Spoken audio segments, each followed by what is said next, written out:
ఓం నమ శివాయ. జాయ్ కొండదేవత అంబ పలుకు, జగతంబ పలుకు, సమ్మక్క పలుకు, సారలమ్మ పలుకు, వనదేవత పలుకు, కుర్రో కుర్రు కొండదేవత అంబ పలుకు, జగతంబ పలుకు. జాయ్ సమ్మక్కాయ నమ, జాయ్ సారలమ్మాయ నమ. ప్రజలందరికీ నమస్కారము. నూతన సంవత్సరం 2025 జనవరి. అందరికీ శుభాకాంక్షలు. అందరూ ఆరోగ్యాలతో, కుటుంబ మనశ్శాంతితో, అనుకున్న విధానాలు, ప్రేమ, పెళ్లి, సంతానం, కుటుంబ సమస్యలు అన్ని విధానాలుగా బాగుండాలని మనస్ఫూర్తిగా కోరుకుంటూ మీ బిఎల్ శ్రీనివాసరాజు గురువు గారు, శ్రీనివాసు గురువు గారిని మాట్లాడుతున్నాను. ఓం నమ శివాయ నమ. ప్రజలందరికీ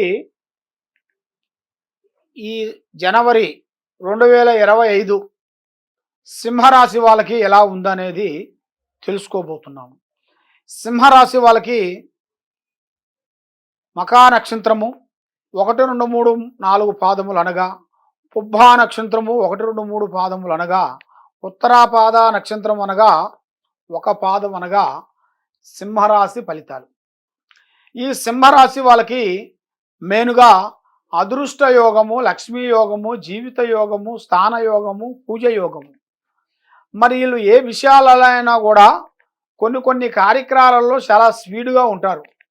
మరి ఇలా జాతకములో ఏ కార్యక్రమం అనుకున్నా కూడా అటు ఇటుగా ఏదో ఒక సమస్య రావటం, మానసికంగా ఇబ్బందులు పడటం, చేతి కాడికి వచ్చింది నోటికి అందుకోకుండా పోవటం, ఇలా జాతక విధానాల్లో కొన్ని కనబడుతున్నాయి. ముఖ్యంగా ఈ సింహరాశి వాళ్ళకి వీళ్ళ జీవితంలో ఊహించని సంఘటన, ఊహించని అదృష్ట ప్రాప్తి, ధనప్రాప్తి యోగం కూడా వీళ్ళ జాతకంలో కనబడుతుంది. అది ఏ రూపంలో వస్తుందా, ఎలా వస్తుందా అనేది వీళ్ళకి అనుకోకుండా వచ్చే ప్రాప్తి కనబడుతుంది. మరి వీళ్ళ జాతకంలో ఒక స్త్రీ జాతకంలో అయినట్టుగైతే ఒక పురుషుడి నుంచి స్త్రీ పురుషులకి మంచి యోగం అనేది కనబడుతుంది.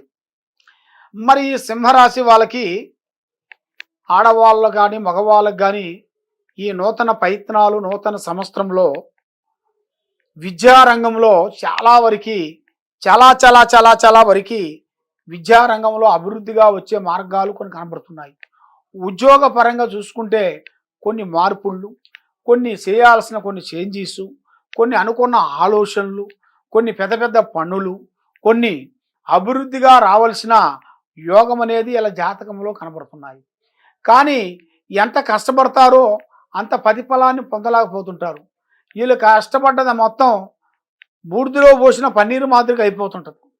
మరి అది ఎందువల్ల అవుతుంటుంది, ఏమిటా అనేది చాలామందికి చాలా సందేహాలు, చాలా డౌట్లు ఉన్నాయి.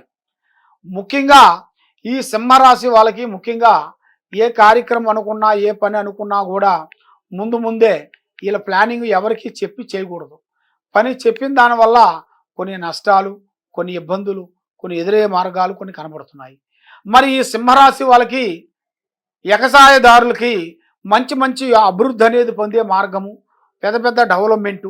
మరి ఇలా జాతకంలో ఒక స్త్రీ నుంచి అదృష్ట గడియలు రావటం, ఒక స్త్రీ నుంచి సేంజిస్తూ రావటం ఇలా జాతకంలో కనబడుతుంది. కాబట్టి మరి ఎన్నో రోజుల నుంచి ప్రేమ బంధం కలుసుకొని ఇడిపోయిన బంధం అంటారు. ఆ ఇడిపోయిన బంధం మళ్ళా కలుసుకునే యోగం అనేది మళ్ళా ప్రాప్తి దగ్గరలో వచ్చేసింది. అది వీళ్ళ జాతకంలో 3 గ్రహాలు ఘోషిస్తున్నాయి. ఈ 3 గ్రహాలు ఘోషించిన దాని వలన వీళ్ళు ఎంతలా పనైనా కూడా అవలీలగా చేయగలుగుతారు. కానీ ఈ గ్రహాల వల్ల వీళ్ళకి డిస్టర్బెంట్ అయిపోయి, మైండ్ డిస్టర్బెంట్ అయిపోయి చేతి కాడకు వచ్చింది నోటికి అందుకోకుండా బ్రేక్ అయిపోతుంటుంది. కాబట్టి మెయిన్గా సంతాన విధానాల్లో వీళ్ళకి మంచిగా విజయం.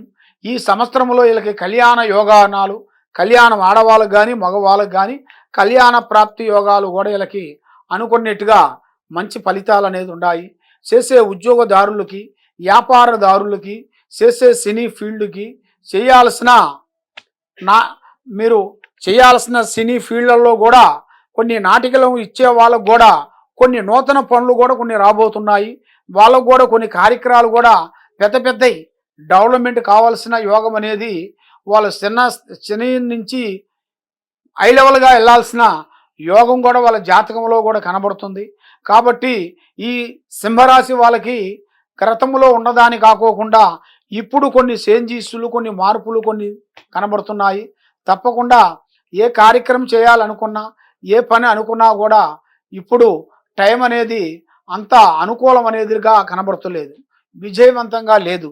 కాబట్టి వీళ్ళు ముఖ్యంగా పూజా బలం అంటే దైవ బలం.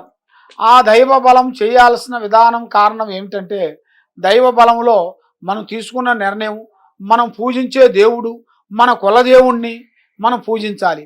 ముఖ్యంగా చేయాల్సింది పూజ శ్రీ వారాయిని మాత అమ్మవారిని పూజించాలి. శ్రీ వారాయిని మాత అమ్మవారిని పూజించినట్టుగైతే, ఆ అమ్మవారిని ఇంట్లో పెట్టుకొని ఒక 9 వారాలు మీరు పూజించినట్టుగైతే మీ ఇంట్లో ఉండాల్సిన దరిద్రము, మీ ఇంట్లో ఉండాల్సిన గ్రహాలు, మీ ఇంటి మీద, మీ మీద, మీ పిల్లల మీద ఎలాంటి గ్రహ దోషాలు కూడా శాంతమైపోతాయి, ఆరోగ్యాలు బాగుంటాయి, మనసు శాంతిగా ఉంటుంది, చేసే కార్యక్రమాలు అభివృద్ధిగా అవుతాయి. కాబట్టి ఇప్పుడు మీరు ఎవరెవరినో నమ్మి మీరు ఎంతో మోసపోయి ఉన్నారు. కాబట్టి మీరు ఏ కార్యక్రమైనా కానీ, ఏ పనైనా కానీ అవలీలగా పబ్లిసిటీ చేయొద్దండి. ఎందుకంటే మీరు ఏ కార్యక్రమైనా కూడా ఓపెన్గా చెప్పేస్తుంటారు. మనసులో ఒకటి, బయట ఒకటి నటించే నటన మీ దగ్గర లేదు. ఏదైనా యథార్థం అనేది మీలో ఉంది, యథార్థంగా మాట్లాడతావు. ఆ భగవంతుడు దయ వల్ల మీకు మంచి మంచి రోజులు, మంచి మంచి విధానాలు మీకు రాబోతున్నాయి. మరి ఈ సింహరాశి వాళ్ళకి ముఖ్యంగా చేయాల్సిన పూజా బలం చెప్పాను కదా, ఆ విధంగా మీరు చేసినట్టుగైతే మీ ఆరోగ్యము, మీకు మనశ్శాంతి, మీ కుటుంబము, మీరు చేసే పనులు అన్నీ అభివృద్ధిగా వచ్చే మార్గాలు కనబడుతున్నాయి. మీకు ఏ ఏ సమస్య ఉన్నా కూడా మీరు ఈ కింద ఉండాల్సిన నెంబర్కి మమ్మల్ని సంప్రదించినట్టుగైతే మీ పేరుని బట్టి, మీ సమయాన్ని బట్టి, మీ యోగాన్ని బట్టి, మీ ఇంట్లో ఏముంది, ఇంట్లో ఏముంది, మీ మీద ఏమేమి తిరుగుతున్నాయనేది చూసి, అమ్మవారి జాతక చక్రం వేసి మేము చూసి, అమ్మవారి విషయాలన్నీ మేము చూసి చెప్పగలుగుతాము. సర్వో జనా సుఖనో భవంతు. ఓం నమ శివాయ.